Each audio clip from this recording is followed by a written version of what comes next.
নমস্কার বন্ধুরা, আপনারা সবাই কেমন আছেন? আশা করি ভালোই আছেন। আজ আমি আপনাদের কাছে একটি দারুণ বিষয় নিয়ে আলোচনা করব।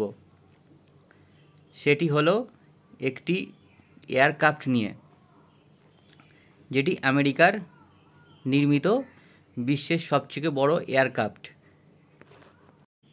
বন্ধুরা, আমাদের এই চ্যানেলটা যদি ভালো লাগে অবশ্যই একটি লাইক এবং সাবস্ক্রাইব করে দেবেন। সমুদ্রের রাজা ইউএসএস জি.আর. ফোর্ড বিজ্ঞানের এক আশ্চর্য মহাকীর্তি। কখনো কি কল্পনা করেছেন যে একটা আস্ত শহর যদি জলের উপরে ভেসে বেড়ায়? ইউএসএস জি.আর. ফোর্ড ঠিক তেমনই বিজ্ঞানের আর প্রযুক্তির এক বিশাল বিস্ময়, যেটা সমুদ্রের বুক চিরে রাজত্ব করছে।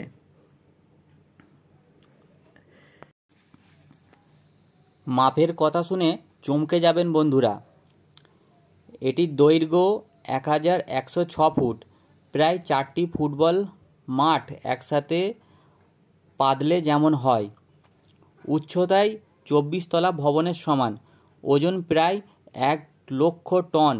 ভাবতেই মাথা ঘুরে যাবে, যা প্রায় 1,16,000 মেট্রিক টনের সমান। এটা শুধু বড় নয়, এটা একটা চলন্ত যুদ্ধঘাঁটি, যা বিশাল সমুদ্র এক রাজত্ব করতে পারে। কীভাবে চলে এত বড় দানব? এর হৃদয়ে রয়েছে দুটি পারমাণবিক চুল্লি।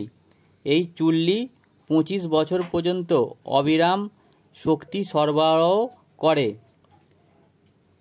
কোনো তেল বা গ্যাসের দরকার পড়ে না। এ যেন বাস্তবের সায়েন্স ফিকশন, উন্নত প্রযুক্তির জাদু। যুদ্ধবিমানগুলোকে আকাশে তোলার জন্য আছে ইলেকট্রোম্যাগনেটিক ক্যাটাপল্ট। পুরো স্টিম সিস্টেমের বদলে এখন বৈদ্যুতিক শক্তি। রয়েছে উন্নত রাডার এবং স্বয়ংক্রিয় অস্ত্র ব্যবস্থা, যা শত্রুর ক্ষেপণাস্ত্র আসার আগেই শনাক্ত করে ধ্বংস করতে পারে।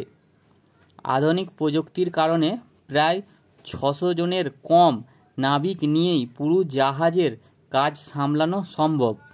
ফলে সময় ও খরচ দুই বাঁচে। কিভাবে জন্ম নিল এই দৈত্য? 2005 নকশার কাজ শুরু হয় এবং 2009 নির্মাণ শুরু হয়। 2013-তে জলে ভাসানো হয়। 2017-তে যুক্ত হয় মার্কিন সেনাবাহিনীতে এবং অবশেষে 2022 প্রথমবার যুদ্ধের জন্য সম্পূর্ণ প্রস্তুত হয়। এই রণনীতি তৈরি করতে খরচ হয়েছে প্রায় $13 বিলিয়ন এবং সময় লেগেছে 80 মিলিয়ন শ্রমঘণ্টা। ভাবো কত মানুষের ঘাম আর মেধা মিলেছে এখানে।